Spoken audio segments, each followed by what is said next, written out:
आपने कभी बिच्छू को अपने हाथ में रखने की कल्पना की है? जी नहीं, क्योंकि बिच्छू के काटने से कुछ ही घंटों बाद इंसान की मृत्यु तय है।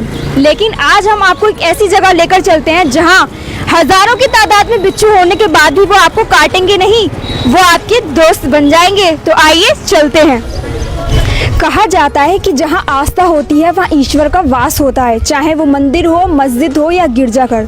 तो आ चुके हैं हम उत्तर प्रदेश के जनपद अमरोहा की एक ऐसी मजार पर जहां मजार की छतों, दीवारों, बगीचों के कोनों में जरा सी मिट्टी हटाने पर हजारों की तादाद में बिच्छू निकलते हैं। लेकिन वो बिच्छू काटते नहीं, वो आपके दोस्त बन जाते हैं। तो आइए लेकर चलते हैं मजार के अंदर और बताते हैं उसकी क्या मान्यता है और इतिहास के बारे में जानकारी देते हैं।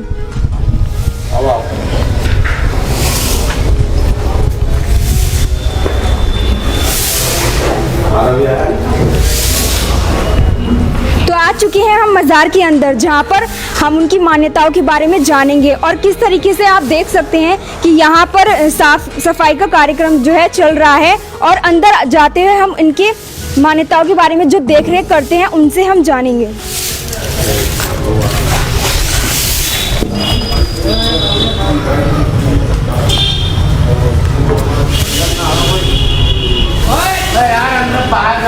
आइए लेकर चलते हैं जहाँ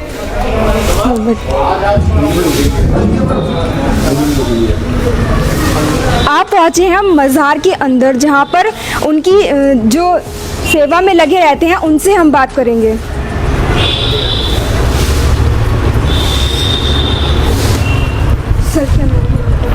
मेरा नाम मरगूब आलम सिद्दीकी है और मैं सचिव पीरबंद समिति दरगाह। तो सर ये जो बहुत साल पुरानी मज़ार है, इसकी इतनी मान्यता है, तो सर इसकी क्या मान्यता और इतिहास है उसके बारे में हम जानना चाहेंगे। देखिए, ये दरगाह जो है हज़रत शाह वली साहब रहमतुल्लाह अलैह की है और हज़रत शाह वली साहब रहमतुल्लाह अलैह का जो जन्म है वो अरब के एक मुल्क वासित के अंदर सन 1236 AD के अंदर हुआ था। और आप 1272 में यानी 36 साल की उम्र में आप अपने जो गुरु थे उनके हुक्म के मुताबिक हिंदुस्तान तशरीफ़ लाए थे। तो जब आप हिंदुस्तान में आए तो जहाँ आपका ये मज़ार मुक़द्दस है, आज इसको पहले कस्बा यानी बस्ती को अजीज़पुर कहा जाता था। आपके गुरु का ये कहना था कि आप जहाँ भी जाएं और वह दीन के लिए हिजरत करेंगे तो आपका आखिरी सफ़र वहाँ पूरा होता है जहाँ आपको खाने में आम, रहू, मछली और चावल की रोटी मिले। जब आप कमायून, लद्दाख, ईरान, इराक़ होते हुए यहाँ तशरीफ़ लाए तो आपको यहाँ खाने में आम और रहू मछली मिली। तो जब आपने कहा कि मेरे गुरु का बताया हुआ जो कौल था पूरा हुआ और ये स्थान मेरे लिए कर दिया जाए, तो आपसे पहले एक बुज़ुर्ग और रहा करते थे, उनका नाम शाह नसीरुद्दीन था। आपने उनसे कहा कि इस दरगाह में अब मैं रहना चाहता हूं, तो उन्होंने कहा, इतराज़ किया कि आप ऐसी बस्ती में पैदा हुए हैं कि जहां आपका जो है सांप और बिच्छू ज़्यादा पैदा होंगे। तो आपने कहा मेरी दरगाह पे किसी श्रद्धालु को काटेंगे नहीं। आपने उनसे कहा कि आप जिस दरगाह पे रहेंगे आपका खोए हुए घोड़े और गधे मिलेंगे। तो आपने कहा कि मेरी बाउंड्री के अंदर लीत पेशाब नहीं करेंगे। तो वर्ल्ड में किसी भी दरगाह में जाइए, हर बुज़ुर्ग की एक करामत जो है वो देखने के लिए मिलती है। तो उसमें यहाँ आने के बाद आप बिच्छू हाथ में रख के देखें, हज़रत क्या काटता नहीं है। और किसी भी दरगाह पर जाएँ, हर बुज़ुर्ग की करामत जो है वो सुनने को मिलती है। तो ये दोनों करामतें आज भी अमरोहा में ज़िंदा हैं, मौजूद हैं। हज़रत का जो मृत्यु डेट है वो आपकी वो सन 1343 है, यानी 777 साल आपके करीबी दरगाह को हो गई। ये इतिहास दरगाह का रहा है और यह हिंदू मुसलमान सभी धर्मों के ज़ाहिरीन आते हैं और अपनी अक़ीदतन चादर वगैरह चलाते हैं, सबकी मुरादें मन्नतें पूरी होती हैं। और सर इसकी मान्यता क्या क्या है? लोग बहुत मान्यता लेकर मतलब यहाँ पर आते हैं, तो कुछ बताइए इस बारे में। देखिए, मान्यता ये है कि अवामुन्नास यानी जनता को किसी को भी कोई जादू टोना, जिन भूत असेब दिया, कोई करत वगैरह हो जाती है, वो दिक्कत परेशान होते हैं तो यहाँ आते हैं, सरकार के यहाँ चिराग जलाकर बैठते हैं, उससे उनकी जो परेशानियाँ वो दूर हो जाती हैं। जो भी रोग उनको होता है वो हट जाता है। किसी का अगर मस्से मुहासे, छींक वगैरह, फुंसी, फोड़े, दाने हो जाते हैं तो यहाँ झाड़ू चढ़ाई जाती है। झाड़ू की सीख लगाने से दरगाह की वो ख़त्म हो जाता है रोग। जितना भी चर्म रोग होता है सभी ख़त्म होता है। ये हज़रत की मान्यता रही है, आज भी मौजूद है। जैसा कि आपने देखा कि मौलवी साहब ने बताया कि यहाँ पर जो मान्यता है कि लोग झाड़ू चढ़ाकर यहाँ अपने फुंसी फोड़ो मतलब जो भी चर्म रोग होते हैं वो यहाँ पर सब खत्म हो जाते हैं। और भी बहुत सारी मान्यताएं यहाँ पर हैं जो लोग अपनी मुरादें पूरी करने के लिए यहाँ पर चादर चढ़ाकर अपनी मन्नतों को पूरा करते हैं।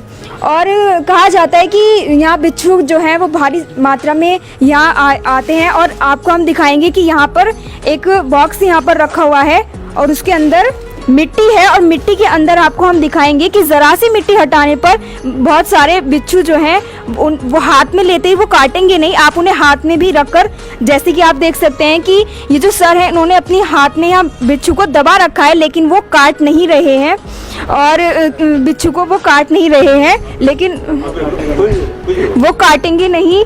मैंने भी अपने हाथ में यहाँ रख लिया है उनको और वो काट नहीं रहे हैं। कुछ नहीं काटेंगे।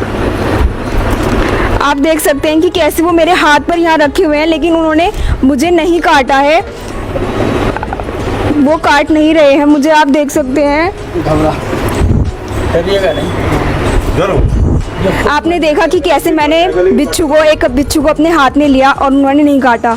और कहा जाता है कि जो भी व्यक्ति यहाँ आता है और टाइम पे अगर वो किसी रख के लेकर बिच्छू को दरगाह के बाहर वो निकलता है, तो दरगाह से बाहर जाते ही वो बिच्छू यहाँ से काट लेते हैं। और आगे हम बात करेंगे, आपको लेकर चलते हैं कि किस तरीके से यहाँ पर चादरें चढ़ी हुई हैं और किस तरीके से मतलब यहाँ की साफ़ सफाई और लाइटें वगैरह यहाँ लगी हुई हैं। और आगे यहाँ पर जो साफ़ सफाई करने वाले थे उनसे भी हम बात करेंगे। और मज़ार के अंदर जो है बहुत सारे दर्शक और चादर चढ़ाने के लिए लोग आते जाते हैं, उनसे हम यहाँ पर बात करेंगे, जानेंगे मज़ार के बारे में। कहा जाता है कि जो भी यहाँ पर लोग आते हैं कि अगर वो समय अनुसार बिच्छू को यहाँ से ले जाना चाहें निर्धारित समय पर, और निर्धारित समय से के बाद वो बिच्छू अगर उनके पास बाहर रह जाता है तो उसको काट लेते हैं, लेकिन निर्धारित समय तक वो बिच्छू को अगर लाकर वापस यहाँ छोड़ते तो वो उनको काटेंगे नहीं। जैसा कि आपने देखा कि मज़ार के जो सेवक थे उन्होंने हमें इतिहास के बारे में बताया और मान्यताओं के बारे में बताया। तो यहाँ पर अब श्रद्धालुओं का आना जाना हो रहा है, यहाँ पर बहुत सारे श्रद्धालु मौजूद हैं, उनसे हम बात करेंगे। तो आइए बात करते हैं। मैम, क्या नाम है आपका? कुछ बताइए। चांद फातिमा। मैम, कहाँ से आई हैं? काले कुआं से। कब से आ रही हैं आप यहाँ पर? मुझे 11 महीना। 11 महीने हो गए। जैसे कि आपने देखा मैम जो है काफ़ी दूर से आई हैं और काफ़ी टाइम से यहाँ पर आ रही हैं। और श्रद्धालु की ये मान्यता है कि जो भी इनकी समस्या होती हैं, जो भी परेशानियाँ होती हैं, यहाँ पे मुराद पूरी होती है। तो यहाँ पर अपनी समस्याओं को लेकर यहाँ पर आते हैं, उनकी सारी मुरादें यहाँ पर पूरी हो जाती हैं। यहाँ पर भी कुछ और श्रद्धालु बैठे हैं, उनसे हम बात करेंगे। तो आइए बात करते हैं। सर, क्या नाम है आपका? सैफुल इस्लाम। सर, आप कहाँ से आए? आप संभल से। आप क्या कहेंगे इस मज़ार के बारे में? कब से आ रहे हैं? क्या क्या किस तरीके की? मैं दोबारा आया हूँ यहाँ पर। क्या और क्या क्या बताएंगे बारे में? नहीं, यहाँ पे फेमस है माशाल्लाह, जो भी अगर आप दुआ मांगोगे कबूल होगी इंशाल्लाह। सर, आपका क्या नाम है? यहाँ पर हम बचपन से ही आते हैं, हमारे पैदाइशी यहाँ की सारी, और माशाल्लाह यहाँ पर शुरू से आते हैं। फैज़-ए-आब मिलते हैं यहाँ पर, बहुत दिल को सुकून मिलता है, बहुत सुकून की जगह है ये। जैसे कि आपने देखा कि सर जो है उन्होंने हाथ में अपने बिच्छू रख रखा है, बिच्छू जो है वो हाथ में रख रखा है किस तरीके से। और उन्होंने बताया कि उनकी जो पैदाइश है वो यहाँ की है, बहुत बचपन से ही वो यहाँ पर रहते हैं और रह रहे हैं। और जैसे कि आपने देखा कि बिच्छुओं के बारे में उन्होंने बताया था, हाथ में भी ले रखा है किस तरीके से, उस बॉक्स में भी बहुत सारे बिच्छू उन्होंने रख रखे हैं और रह रहे हैं वो। और आगे हम आप देख सकते हैं कि किस तरीके से श्रद्धालुओं की यहाँ पर भीड़ लग गई है और यहाँ पर सब अपनी मुरादों के लिए आए हैं। और आगे हम बात करेंगे, आइए जो यहाँ पे सेवा करते हैं, सेवा करने वालों से बात करते हैं। तो अब हम आ गए हैं दूधाधारी मज़ार पर। तो यहाँ पर कुछ लोग मौजूद हैं, तो यहाँ की मान्यता के बारे में आइए हम इनसे बात करते हैं और जानते हैं यहाँ की मान्यताओं के बारे में।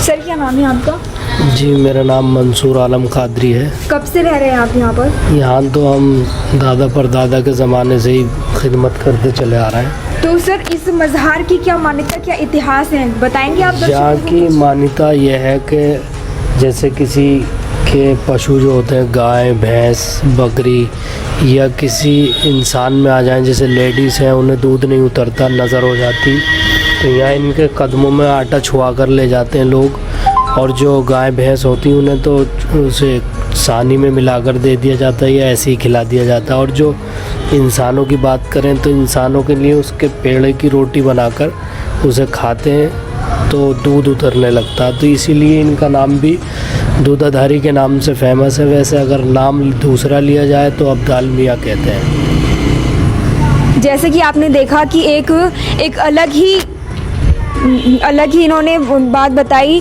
और अलग ही एक तरीका इन्होंने, मतलब एक अलग ही यहाँ पर जो मान्यता है वो इन्होंने यहाँ पर बताते हुए बताया कि किस तरीके से दूधाधारी नाम इन मज़ार का रखा गया है।